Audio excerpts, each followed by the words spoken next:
Hai, perkenalkan nama saya Azizati Ain, NIM 8583352224 dari Prodi PGSD Fakultas UT UPJJ Banjarmasin.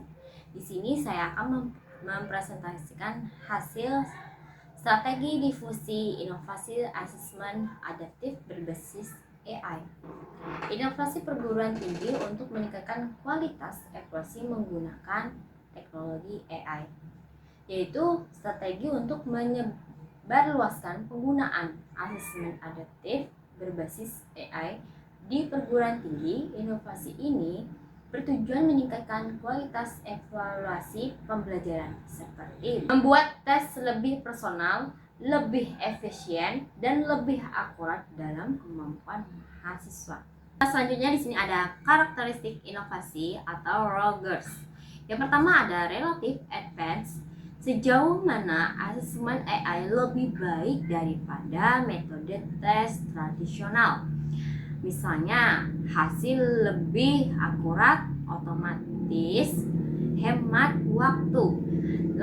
Yang kedua, di sini ada compatibility, kesesuaian inovasi dengan nilai aturan kebutuhan pengguna. Yang ketiga, ada complexity. Semakin mudah inovasi digunakan, semakin cepat diadopsi. Jika asesmen AI rumit, butuh pelatihan tambahan. Yang keempat, ada triability. Dosen perlu kesempatan mencoba terlebih dahulu sebelum diterapkan penuh kepada yang lain. Yang kelima, observability. Jika hasil dan manfaatnya terlihat jelas, orang akan lebih mudah percaya. Oke, di sini ada slide selanjutnya, ada tahap knowledge. Pada tahap ini, kreativitas akademik diperkenalkan dengan inovasi. Di sini ada gambar webinar dan workshop. Dosen dan mahasiswa pertama kali mendengar atau mengetahui apa itu asesmen adaptif berbasis AI. So, yang gambar berikutnya di sini ada modul dan video. Mereka mulai mencari informasi dasar seperti bagaimana cara kerjanya, lalu apa manfaatnya, lalu yang terakhir perlukah infrastruktur khusus.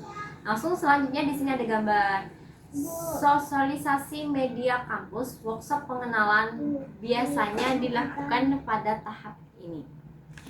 Jadi di sini intinya pada tahap ini membangun awareness dan pemahaman awal. Selanjutnya ada tahap persuasion. Tahap pembujukan. Setelah tahu, pengguna mulai membentuk sikap terhadap inovasi, berfokus pada membangun minat dan sikap inovasi terhadap inovasi. Yang pertama ada testimoni early adopter, yang kedua ada simulasi kelas, yang ketiga ada infografis manfaat. Jadi yang pertama itu mereka menimbang-nimbang apakah asesmen AI benar-benar bagus untuk saya.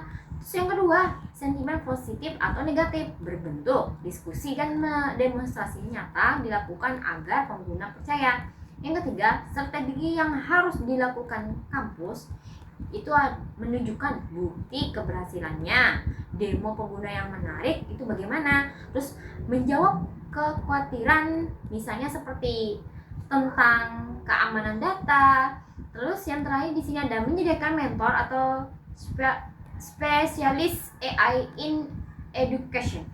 Selanjutnya di sini ada tahap dedication atau keputusan. Pada tahap ini, pengguna memutuskan menerima atau menolak inovasi. Di sini ada gambar pilot project. Selanjutnya ada gambar insentif. Yang terakhir ada helpdesk 24/7. Di sini dosen mencoba membuat kuis atau model evaluasi berbasis AI.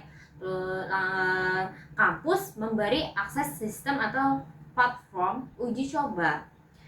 Jika pengalaman positif, maksudnya di sini adalah pengguna setuju mengadopsi. Terus lalu jika pengalaman buruk, mungkin menolak. Keputusan dipengaruhi oleh yang pertama ada kesediaan dukungan teknis, mudah tidaknya penggunaan, efisien dibanding cara lama. Jika hasilnya baik, keputusan menuju adopsi akan semakin kuat. Selanjutnya tentang tahap implementation atau pelaksanaan. Pada tahap ini, asesmen adaptif AI mulai digunakan secara nyata dalam pembelajaran. Yang pertama ada integrasi LMS, lalu ada pendampingan teknis, yang terakhir ada pelatihan lanjutannya. Jadi di sini ada dari 3 ini, contohnya dosen mulai memasukkan soal adaptif di LMS, lalu mahasiswa mengerjakan kuis yang tingkat kesulitannya berubah otomatis. Selanjutnya fakultas mulai mengintegrasikan dengan kurikulum. Tantangannya seperti yang sering muncul nih, seperti kesulitan teknis, butuh pelatihan lanjutan, penyesuaian perangkat.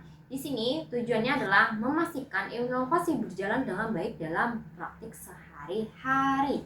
Slide yang terakhir adalah tahap confirmation, atau bahasa Indonesianya adalah konfirmasi. Tahap terakhir dalam difusi inovasi. Di sini ada monitoring, feedback loop, kebijakan institusional. Dari yang ketiga tersebut, pada fase ini pengguna mengevaluasi pengalaman mereka selama memakai asesmen AI. Mereka memastikan apakah keputusan mengadopsi inovasi sudah tepat apa belum nih. Jika terdapat manfaat terlihat jelas atau adopsi berlanjut bahkan berkembang. Jika tidak, pengguna bisa menghentikan penggunaan atau kembali ke metode lama. Kampus biasanya melakukan monitoring. Selanjutnya bisa melakukan pengumpulan umpan balik, dan terakhir bisa menyempurnakan sistem AI. Jadi di sini ada kesimpulan dari presentasi saya. Inovasi asesmen adaptif berbasis AI memiliki potensi besar untuk meningkatkan kualitas evaluasi pembelajaran di perguruan tinggi. Agar inovasi ini dapat diadopsi secara luas, diperlukan strategi difusi yang terencana berdasarkan teori difusi inovasi Rogers. Keberhasilan adopsi sangat dipengaruhi oleh karakteristik inovasi seperti keunggulan relatif, kesesuaian dengan kebutuhan pengguna, tingkat kemudahan pengguna, peluang uji cobanya, dan keterlihatan manfaatnya. Pada tahap kelima ini, institusi perlu memberi dukungan berupa sosialisasi, bisa berupa pelatihan, uji coba terbimbing, implementasi bertahap, serta evaluasi dampaknya. Dengan dukungan yang kuat dan pemahaman yang baik dari dosen maupun mahasiswa, asesmen adaptif AI dapat diimplementasikan secara efektif sehingga meningkatkan akurasi penilaian, personalisasi pembelajaran, dan mutu pendidikan secara keseluruhan. Oke, di sini saya sudah mempresentasikan hasil dari pembelajaran tadi. Terima kasih. Wassalamualaikum warahmatullahi wabarakatuh.